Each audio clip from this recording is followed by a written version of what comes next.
दोस्तों नमस्कार। आज हम लोग पर्यावरण और हम भाग 1 कक्षा 3 दोस्तों जो बिहार सरकार द्वारा आयोजित शिक्षक है का एग्ज़ाम जो होने वाली है उसमें पर्यावरण से क्वेश्चन चाहे 1 to 5 या फिर आप 9th 10th या 11th 12th या 6 to 8 जो भी एग्ज़ाम होने जा रही है सभी में पर्यावरण से क्वेश्चन पूछा जाएगा। अगर आप सिलेबस देखेंगे तो आपको दिखाई पड़ेगा कि सभी में पर्यावरण से क्वेश्चन पूछने की बात किया गया है। तो आज हम लोग उसी पर्यावरण के बारे में जानेंगे कि कौन कौन सा क्वेश्चन जो भी पर्यावरण से संबंधित 1 to में चलता नहीं है। 1 to कोई बुक है नहीं, जो बुक है वो क्लास 3, 4th और 5 में, ठीक है। तो उसी संबंधित हम लोग कुछ क्वेश्चन को देखेंगे। इसमें ऑब्जेक्टिव नहीं है, 1 लाइन क्वेश्चन है। आप इसको देखिए सही तरीके से और एग्ज़ाम हॉल तक जाइए और पूरा वीडियो देखिएगा। वीडियो अगर अच्छा लगे तो आप एक लाइक ज़रूर कीजिएगा। अगर दोस्तों शेयर भी करेंगे और आप चैनल पे नए हैं तो सब्सक्राइब भी कीजिएगा। चलिए हम लोग चलते हैं क्लास 3 का पर्यावरण और हम, ये आपका उस बुक का नाम है और भाग 1 है, ठीक है। भाग 1 सब यहाँ पर लिखा हुआ देखिए, भाग 1 है, क्लास 3 है और है पर्यावरण और हम, ठीक है। तो दोस्तों देखिए क्या क्या लिखा हुआ है और ये ऑब्जेक्टिव नहीं, मैं पहले बोल चुका हूँ। ये एक 1 लाइन क्वेश्चन है, आप इसको देखिए। कक्षा 3 यानी क्लास 3 की बात किया जा रहा है।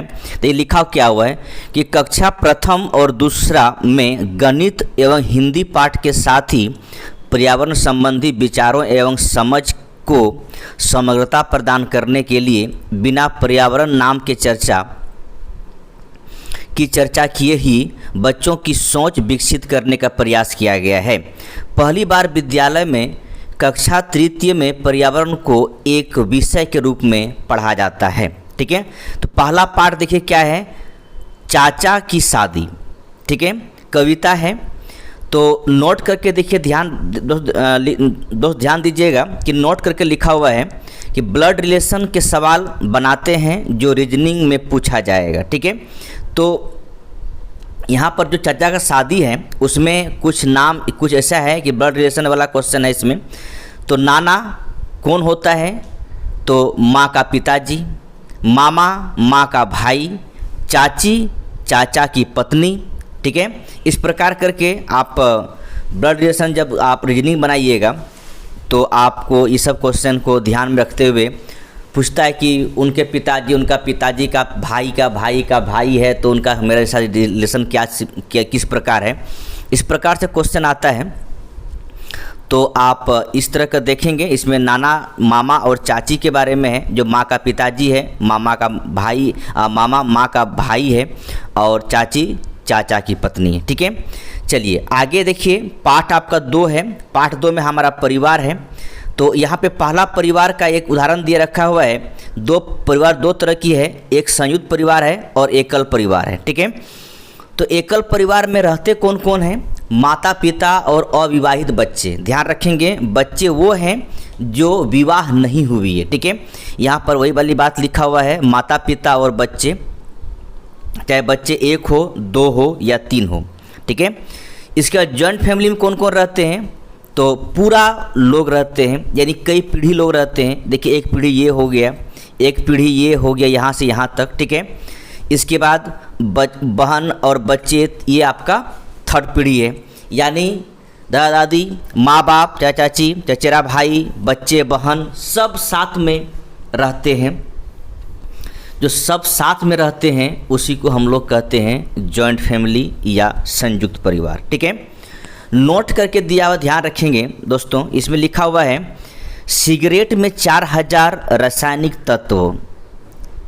आप बहुत को सिगरेट पीना अपने आप को शान समझता है, ठीक है, और उसमें कितनी हानिकारक चीज़ें हैं ये तो खैर पढ़ने में पता चलता है। तो सिगरेट में 4000 रासायनिक तत्व, 200 ज्ञात विष और 60 कैंसर पैदा करने वाला एजेंट होते हैं।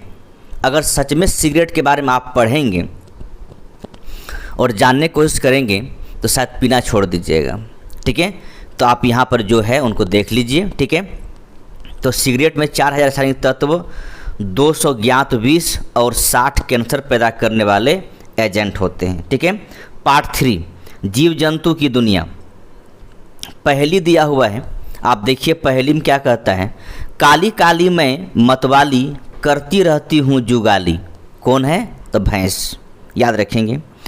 हरे हरे है मेरे पंख, लाल मेरी चोंच के रंग। कौन है? तोता। टेढ़ा मेढ़ा चलता है, झाड़ बिल में रहता है, तो सांप। गोल गोल में जाल बनाती, गोल गोल मैं जाल बनाती, मैं नहीं होगा, मैं जाल बनाती, छोटी जीवों को उलझाती। ठीक है, यहाँ पर मैं कर दीजिएगा। ठीक है, तो गोल गोल मैं जाल बनाती, छोटी जीवों को उलझाती, मकड़ी। पानी में रहने वाले जीव, पानी में रहने वाले जंतु, मछली, इन्हें जलचर भी कहते हैं। किसको? मछली को। ठीक है। मांसाहारी वो होते हैं, वो जीव होते हैं जो सिर्फ मांस खाते हैं। शाकाहारी वो जीव होते हैं जो मांस नहीं खाते हैं। ठीक है। शाकाहारी जीव पेड़ पौधे में अपना भोजन प्राप्त करते हैं। ठीक है।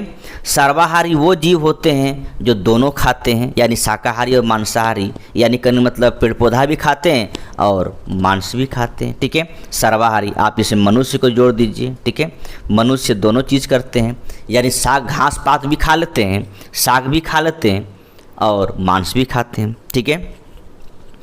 पाठ 4 में देखिए है कि पाठ 4 में है रंग बिरंगे पंख। ठीक है, तो रंग बिरंगे पंख में देखिए एक तरफ पक्षी है, दूसरी तरफ क्या खाते हैं? गोरैया। ठीक है, सबके घर में देखते होंगे छोटा छोटा गोरैया उड़ते रहता है, गांव घर में देखेंगे तो। चावल गेहूं कीड़े खाते हैं, पेड़ पर रहती है। ठीक है, तो ये ध्यान रखें गोरैया। बाज क्या खाते हैं? सांप, छिपकली, चूहे, अन्य तरह की जीव को खा लेते हैं। ठीक है, तो वह के बारे में ये है कि मांस, कीड़े मकोड़े, रोटी खा आदि। ठीक है, यानी यहाँ पर 3 जीव के बारे में है। गोरैया जो चावल गेहूं कीड़े खाते हैं, पेड़ पर रहती है। बाज जो है वो सांप, छिपकली, चूहे, अन्य तरह की जीव को खा जाते हैं। ठीक है, और कौवा जो है मांस, कीड़े मकोड़े, रोटी आदि को खाते हैं। ठीक है, इस प्रकार की चीज़ें 3 जीव हैं, देख लीजिएगा आप लोग सही तरीके से। इसके बाद पक्षियों के चोंच। तो चोंच देखिए किस लिए क्या क्या काम में आता है, इनके बारे में यहाँ लिखा हुआ है। बाज, चील और गीध। ठीक है, बाज, चील और गीध जैसे मांसाहारी पक्षियों की चोंच छोटी और हुक की तरह मुड़ी होती है। ठीक है, मुड़ी होती है। तोते की चोंच घुमावदार होती है जो फल कुतरने में मदद करती है। कबूतर, गोरैया आदि की चोंच छोटी और मजबूत होती है। ठीक है, जो अनाज के दानों को तोड़ने में सक्षम होती है। ठीक है, मिट्टी, कीचड़ से कीड़े या अन्य छोटे छोटे जीवों को पकड़ने वाले पक्षियों की चोंच लंबी, पतली और सुई जैसी होती है। ठीक है, कैसी? लंबी, पतली और सुई जैसी होती, जैसे कि बगुला। ठीक है, बगुला की चोंच देखिए कितनी लंबी होती है और सुई जैसा होता है, क्योंकि उसको नीचे, पानी के नीचे से अपना शिकार करना पड़ता है। ठीक है, चलिए आगे देखते हैं। आगे देखते हैं क्या है। अच्छा, इस पार पहले देख लेते हैं, फिर नीचे चलते हैं। ठीक, देखिए यहाँ पर हम लोग देखते हैं आगे क्या है। तो हाँ, कुछ पक्षियों की चोंच में निस्पंदन प्रणाली होती है, यानी छानने की प्रणाली होती है, जैसे बत्तख, फ्लेमिंगो आदि। ठीक है, देखिएगा आप बत्तख को देखिएगा पानी में क्या कर, जब पानी में वो बड़ा अच्छी तरह से छान लेता है वो। ठीक है, बड़ा अच्छी तरह से छान लेता है और जो उनको खाना है खा लेती है, बाकी सबको छोड़ दिया जाता है। ठीक है, तो यही पर निस्पंदन प्रणाली लिखा हुआ है, यानी छानने की प्रणाली होती है, बत्तख, फ्लेमिंगो इत्यादि। ठीक है, ऐसे पक्षी पानी के आसपास रहते हैं तथा अपना भोजन पदार्थ जैसे कीड़े आदि को अलग कर देते हैं। ठीक है, यानी पानी को अलग करके कीड़ा को खा लिया गया। ठीक है, कीचड़ को भी अलग कर देती है। तो इस प्रकार करके जिसको वो खाना है उसको खा लेता है, पानी और कीचड़ दोनों को अलग कर सकती है। ठीक है, तो बहुत सारी बातें हैं। अपने भोजन को ले लिया और बाकी पानी कीचड़ को अलग कर दिया। इसे छानने की उसमें प्रणाली होती है, उसे छान सकता है। ठीक है, इसके बाद पाठ 5 में ऐसा परीक्षा उपयोगी कुछ है नहीं, इसलिए छोड़ देते हैं। छठा में देखिए कि पत्ता हूँ मैं हरा भरा। ठीक है, तो नोक वाले पत्ते, आप पीपल का पत्ता को देखिएगा तो नुकीला टाइप का होता है। ठीक है, गोल पत्ते बरगद मजबूत मोटा तना, शाखाओं से जड़ें लटकती है जो जमीन तक चली जाती है तथा पेड़ों को सहारा देती है। आप देखिएगा, आप ध्यान दीजिएगा, अगर आपके अगल बगल में बरगद का पेड़ हो तो अगर बरगद का पेड़ बहुत ही मजबूत होता है, उसका डाली अगर ऐसी गई, ठीक है, ऐसी गई, तो देखिएगा डाली से एक पतली सा एक कह सकते हैं कि उसका शाखाएं निकलती है। ठीक है, या उसका जड़ टाइप का निकलती है। ठीक है, जड़ें लटकते रहती है। वो जड़ें जब जमीन के अंदर चली जाएगी इस तरह करके, तो ये सीधा एक तरह यहाँ पर इस टहनी को सहारा देगी। ठीक है, इसे हम स्तंभ रूट भी कहते हैं। ठीक है, स्तंभ रूट। ठीक है, पिलर का काम करती है वो, ताकि इसी वजह से देखिएगा आप कई बरगद का पेड़ उलटता नहीं है कितना तूफान दे तो, क्योंकि उसका जो जड़ है, जिसको आप जो जड़ उसकी तना से निकली, वो जड़ नीचे ज़मीन तक आएगी और ज़मीन पे आने के बाद वो नीचे चल जाती है। ठीक है, और वो तना की जो जड़ें नीचे आई वो पिलर की तरह काम करती है, एक स्तंभ की तरह ये काम करती है। ठीक है, ये मान लीजिए कि ये तना है और ये स्तंभ इस तरह का दे दिया गया या हो गया, तो कभी ये मतलब कभी भी ये हवाओं के द्वारा उलटता जल्दी नहीं है ये पेड़। ठीक है, याद रखेंगे। इसी के बारे में ये चीज़ यहाँ पर लिखा हुआ था कि मजबूत मोटा तना, शाखाओं से जड़ें लटकती है जो जमीन तक चली जाती है तब पेड़ों को सहारा देती है। ठीक है, पाठ 7 में तरह तरह के भोजन। देखिए हमारे देश में सभी लोग अलग अलग भोजन करते हैं। अगर देखिए हम लोग संक्रांति में क्या करते हैं, सतुआ खाते हैं। ठीक है, भोजपुर में लिट्टी चोखा। ठीक है, मिथिला में क्या करते हैं, दही चूड़ा खैर फेमस है। तमिलनाडु, आंध्र प्रदेश, केरल में इडली डोसा। इसके बाद केरल में नारियल तेल का प्रयोग खूब करता है, ध्यान रखेंगे। और यहाँ पे चीज़ लिखा हुआ है कि बच्चों के साथ में औरंगजेब और शाहजहां की कहानी को बताना है। ठीक है, ये मुगल काल की बातें किया जा रहा है। तो शाहजहां के बारे में आप यही कह सकते हैं बच्चों के साथ में कि आप ताजमहल के बारे में, लाल किला जो बना, जामा मस्जिद बनाए, उसने अपनी प्रेम की निशानी ताजमहल जो कि अपनी पत्नी के यादों में बनाया गया था। ठीक है, और इसीलिए कह सकते हैं कि शाहजहां उस समय, शाहजहां के काल को हम मुगल काल के स्थापत्य कला का स्वर्ण काल भी कहते हैं। ठीक है, औरंगजेब के बारे में आप इतना कहने के बात करें कि औरंगजेब की नीतियां थोड़ी इस्लाम के साथ था, हिंदू विरोधी था। ठीक है, और इसने राजपूतों के साथ में, सिखों के साथ में अच्छा व्यवहार नहीं कर पाए। ठीक है, ये सब चीज़ आपको कहना है। खैर चलिए आगे देखते हैं। कुछ त्यौहार हैं और विशेष तरह का पकवान की बात किया गया है। तो त्यौहार और विशेष में देखिए लोग छठ में क्या करते हैं, ठेकुआ बनाते हैं। होली में गुजिया, पकोड़ा, कचौड़ी बनाते हैं। ईद में सेवइयाँ, खीर होती है। क्रिसमस में बिरयानी, चावल, चिकन मसाला। दीपावली में मिठाई। तो शनिवार को हम लोग खिचड़ी खाते हैं शनि ग्रह को ख़त्म करने के लिए। अब कितना ख़त्म होगा वो तो समय बताएगा। ठीक है, पाठ 8 में है कुछ कच्चा कुछ पका हुआ बच्चों के लिए। ठीक है, तो कच्ची खाए जाने वाली चीज़ें क्या है, हम लोग कच्चा खाते हैं खीरा, चुकंदर, सेब, अंगूर। ठीक है, पका कर जो खाते हैं वो चावल है, मान से रोटी है। ठीक है, इन सब चीज़ों को पका खाते हैं। कच्चा और पका दोनों कर खाते हैं। गाजर का सब्जी बना खाते हैं, पका कर खाते हैं, कच्चा भी खा लेते हैं। पत्ता गोभी को भी कच्चा खा लेते हैं। जब आप कभी चाउमीन खाते होंगे, ठीक है, किसी मार्केट में जाकर देखते हो कच्चा खा लेते हैं। वो तो कच्चा सलाद के रूप में पत्ता गोभी को भी खा लेते हैं। तो इस प्रकार दोनों बातें यहाँ पर है, ठीक है। कच्चा और भुना दोनों पकाकर खाने के लिए यहाँ पर है।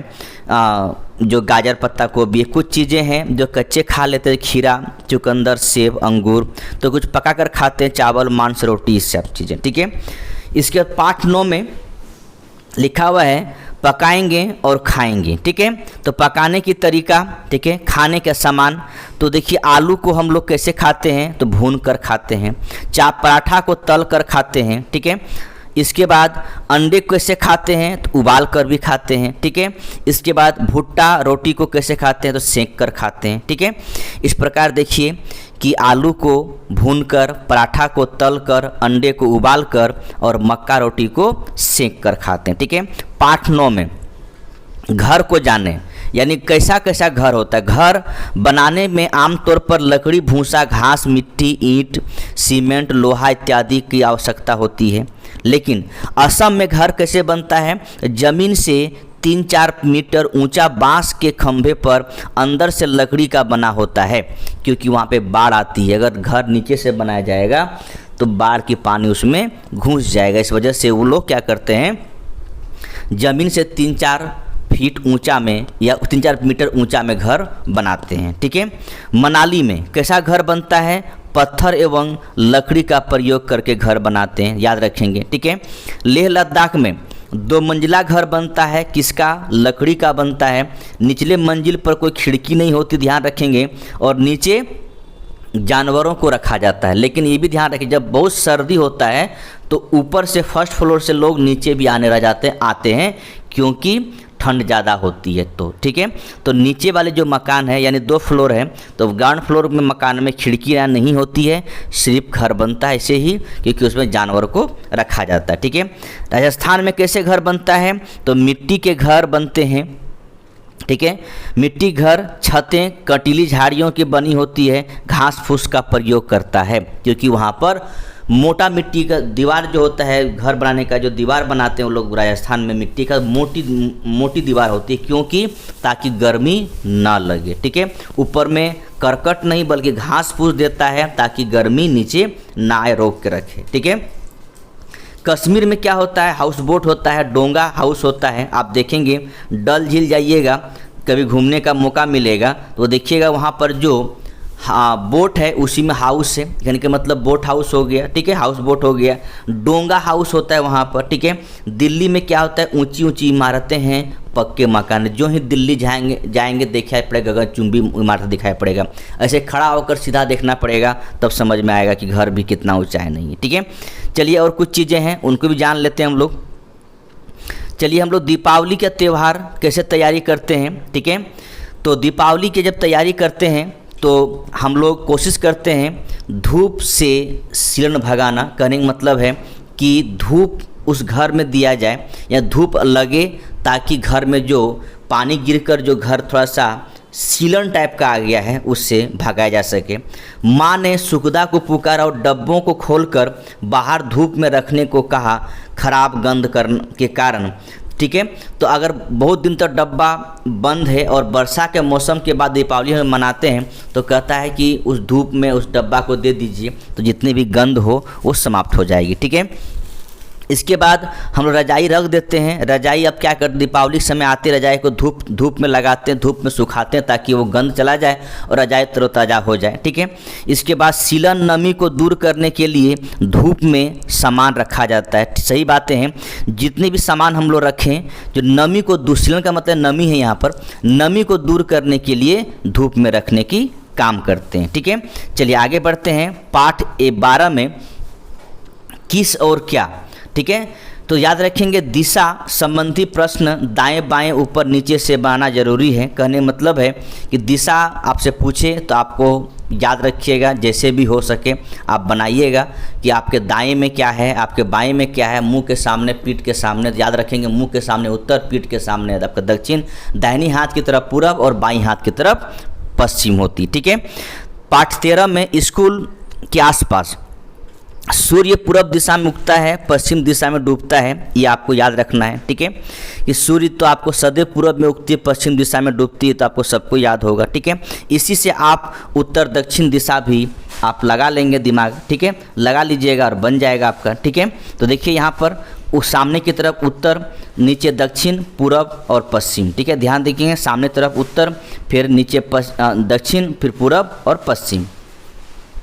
ठीक है, इसके बाद सूर्य की ओर मुँह, तो परछाई कहाँ बनेगा, तो याद रखेंगे अगर हम सूर्य की तरफ मुँह किए हुए तो परछाई मेरा सामने, अगर मुँह है तो परछाई पीछे बनेगा, यानी मेरा पश्चिम दिशा में परछाई बनेगा। ठीक है, पानी कविता है, बच्चों के लिए है। बारिश के अलावे हमें पानी झील, झरना, नल, नहर, नलकूप, कुआं, सागर, तालाब आदि में प्राप्त होती है। ठीक है, चलिए आगे दानापुर से गोरा तक, तो आपको यहाँ पर किताब पढ़ना पड़ेगा और गणित के कुछ सवाल हैं उसे बनाना पड़ेगा। ठीक है, दानापुर से गोरा तक जाने में कितना समय लगता है, गाड़ी कब खुली, कैसा है, नहीं है, इस तरह की बात है। ठीक है, चिट्ठी का सफ़र, देखिए डाकिया चिट्ठी लाता है, डाकिया का पहनावा, टोपी, खाकी वर्दी, चिट्ठी से भरा थैला, आप देखे होंगे। ठीक है, लेकिन आजकल हम लोग को व्हाट्सएप मैसेंजर आ चुका है, जिससे जल्दी डाकिया काम हम लोग आसान कर दिए हैं। अब डाकिया काम रहा नहीं, डाक पहुँचाने का कुछ काम रह गया है। पाठ 17 में कपड़े तरह तरह के, आपको पता है सूती कपड़े हवादार होते हैं और इसे हम गर्मी में पहनने की कोशिश करते हैं, जिन्हें हमारा शरीर ठंडा रहता है। सर्दी में ऊनी कपड़े पहनते हैं जिससे हमारा शरीर गर्म रहती है और गर्मी को बाहर जाने नहीं देती है। ठीक है, तेरी मेरी उछल कूद, ठीक है, कहने का मतलब है क्रिकेट में कितना खिलाड़ी रहता है, ध्यान रखेंगे वो आपका 11 खिलाड़ी है, हॉकी में 11 खिलाड़ी है।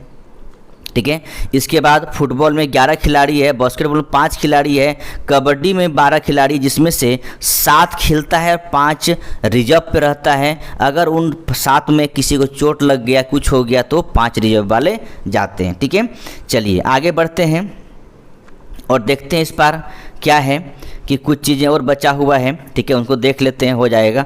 ठीक है, तो देखिए कोशिश करके देख लें। ठीक है, जो लोग देख नहीं सकते हैं वो छू कर, महसूस करके तथा सुनकर दूसरे की बात को समझते हैं।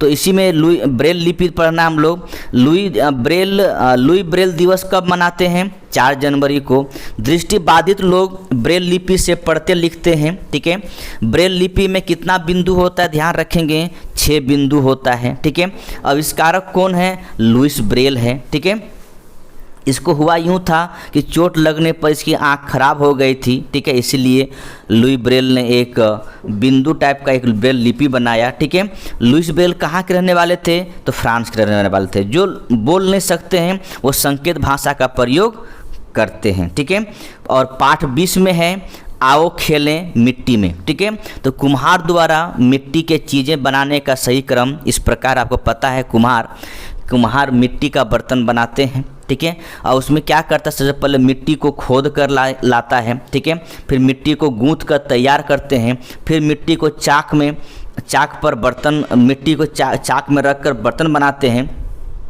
फिर बने बर्तन को सुखाते हैं। ठीक है, और सूखे बर्तन को फिर आग में पकाते हैं और पके बर्तन पर रंग लगाना और बाज़ार में ले जाकर उसे बेच देते हैं। ठीक है, अब इसमें हमारे संविधान के कुछ अनुच्छेद दिया हुआ है, इनको भी देख लीजिए। आपको पता है कि अनुच्छेद 51 का एक मौलिक कर्तव्य है, जिसको हम इंग्लिश में कहते हैं फंडामेंटल ड्यूटी। और मौलिक कर्तव्य की कुल संख्या कितनी है? 11 है। आपको पता होना चाहिए 42वां संविधान संशोधन, 42वां